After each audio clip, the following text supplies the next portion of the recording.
C'est l'ennemi qui détermine ta vie ou c'est Jésus qui détermine ta vie? Alors, la réponse à ces questions va déterminer ta position. Si c'est Jésus qui détermine ta vie, fais ce que Jésus a dit, point.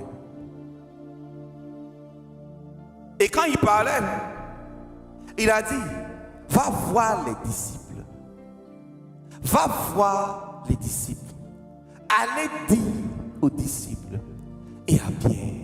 Allez dire à ceux à qui j'ai donné mon mandat, à ceux à qui j'ai déposé la couronne, à ceux à qui j'ai donné la directive. Allez leur dire ceci. Verset 14, on va sauter. Il dit quoi?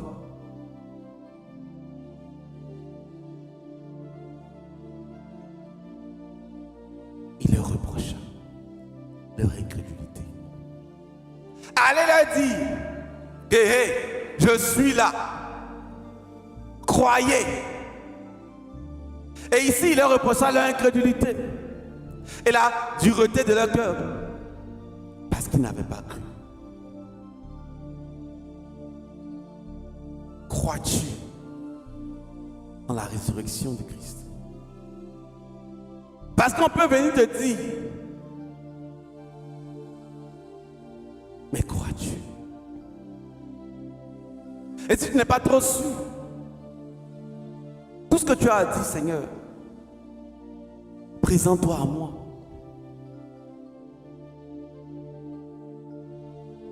La première fois, le Seigneur a commencé à me parler.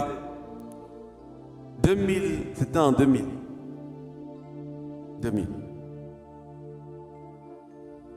Et la prière que j'avais faite, c'était: Seigneur, je suis fatigué de vivre sans savoir si tu existes ou pas. Il y a trop de choses. Montre-moi que tu es Dieu. Montre-moi que tu es Dieu. Montre-moi que tu es Dieu. Montre-moi que tu es Dieu. 99 2000, maintenant que je me rappelle. Je ne sais plus. Qu'est-ce que disons 2000. Montre-moi que tu es Dieu. Et c'était la première fois que de manière perceptible, pas forcément pour d'autres personnes, mais personnellement pour moi, que j'ai entendu Dieu parler et qui m'a dit: je suis Dieu. À partir de ce jour, a commencé une saison, un nouveau départ. Car celui qui était peut-être réel, peut-être pas réel, est devenu palpable, est devenu Emmanuel avec moi. Et on a commencé à marcher ensemble.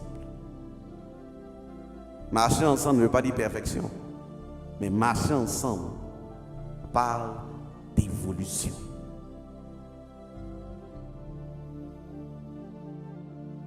Quelle est l'expérience que tu continues de faire avec Dieu?